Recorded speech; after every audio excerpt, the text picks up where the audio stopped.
In today's tech video, we're tackling a common question of how to delete apps off your TCL Smart TV. Whether you're decluttering your home screen or freeing up space for new apps, I'm here to show you how to do this. So let's dive into it.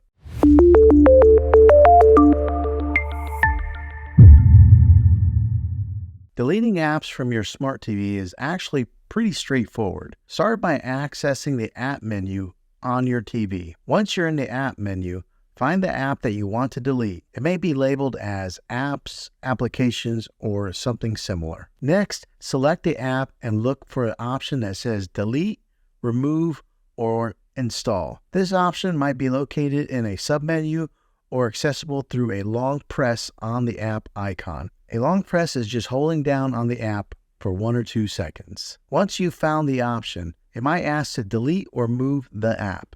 Just confirm that you want to delete it. And just like that, it's gone. The variation of how to delete an app on your TV always depends on the year and the model of your TV. But this method I explained should point you in the right direction of how to delete an app on your TV.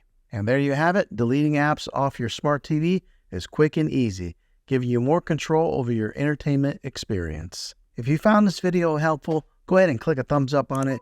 Go ahead and subscribe to my channel. I make tech videos all the time, and I'd love to have you back in the next one. Take care.